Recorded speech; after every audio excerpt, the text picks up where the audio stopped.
Welcome back. So bite ho part song class an kila thei hi song le to apana hi platform dang ki jang ding hi in cha hi efficient ta le gang diwa class ho phat chai la thena diwa hong ki hong hi in chu chu ne het them du hi in to apana class ban hi chan chal ki du hi in next topic nine la du che hi le time and work hong hi in tin time and work hi exam adi kan poem moi ni tabang question hong ki dong jiam ti wa hi la it's tabang mi khanin na heza na to zawa mi khat pa chun heza na to zawa le to ni za nin heza cho tong do en elo le ki go min ni za tong do handam che tabang hin question vele han che tabang hung hiding in time and work question cho na lam pia chin sol di hin che ma sang chun time and work thu ne kan se hiten time and work ki chu na to ding khat hi hi cha hin na to ding au min ke chen na to na ding a hin te ka ngen phaili ham elo le phaili he ta tau che phaili hi in he che phaili sunga he chang ko i zan ham ke pon cha he chang tu ding ta tau ta cha he chang tu ding au min hi chu time and work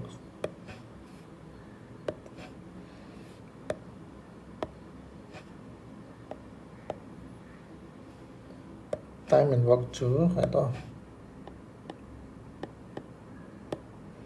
time and work tabang ham tia he time and work chu mi khan hin na he iti tong zo dam boy pula boy nu tu ta boy pu hin na to chu ninga na tong zo 5 days na to ding om cho tong zo in boy nu in te ka bangin ni gu mi na tong zo 6 days ni gu ma zo cho chi lo na to ding he chi lo na to ding he to ta lai za ham ke hello chi na to zo na dinga hi aram pia hi boy pun ninga sulu nen boy non ning gu ma sulu la together ni an to khomana le ni za lu dam together boy no plus boy pu chona to khoma le ni za na sulu handam tia he la chan chi hi na to he za nam ke thei lo cho to ding pi ma na to ding za nam ham ti ke thei lo ya chu total work hui ti ki hol do ham tera total work hui tin hol do ding ham tera thile ki pian he thi mo mo lo la ham pia LCM chu pem total work ni ding he LCM chu he chi total work apa mo hen he chi no do lo wa to ding cho thing ke no hol do lo wa la chun mi ni na to chuna compare thei lo ding compare thei na ding a chu total work pa mo atu tia hela bani ti chi di ham ma tia hela aban chu boy pu hin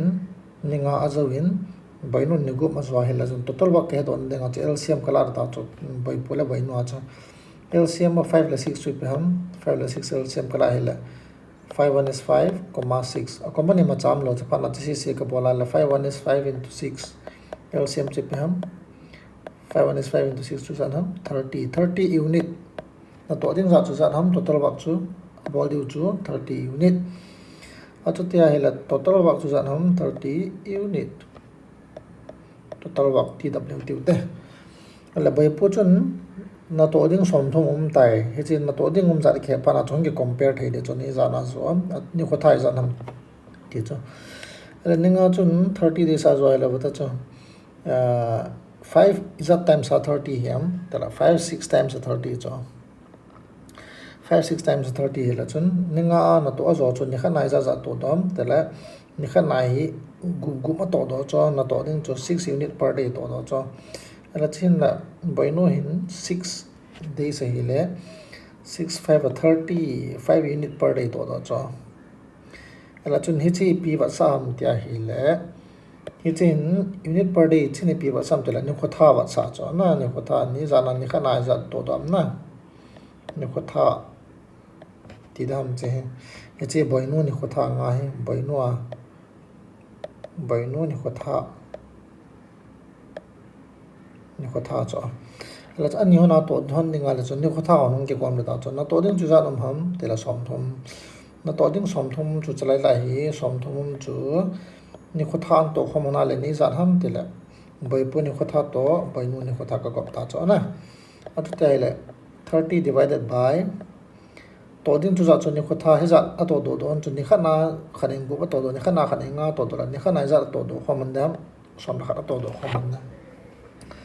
ai ya hela chun chi unit hiya chi days cho a chu tia hela chun a to do hana la chun unit per day ni khana chu ni za na che hon ning ham a tia hela chun chi per day sorry unit per day ko to do ding hi zan hi le chi unit per day ni ko tha khat ti na chona ni ko tha ni khana izat ham to do hanam tela som la kha to do han a chu tia la jan to khom na le 11 is at time sam 11 3 33 thi telo 11 to 22 masai ke la ba wa 11 to 22 22 30 la 22 la do dinga e gop dinga le za thingdam 8 days.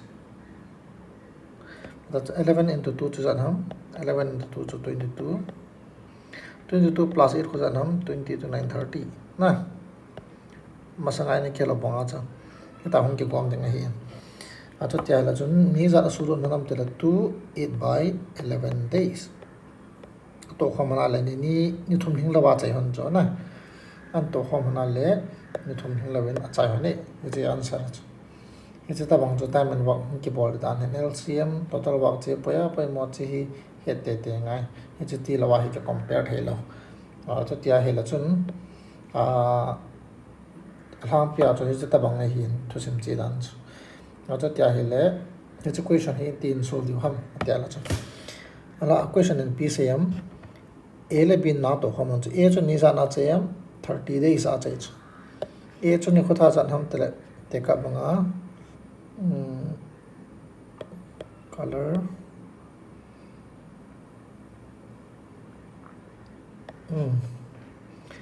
A chun ni za na chai ham 30 days. A chun ni som thoma chai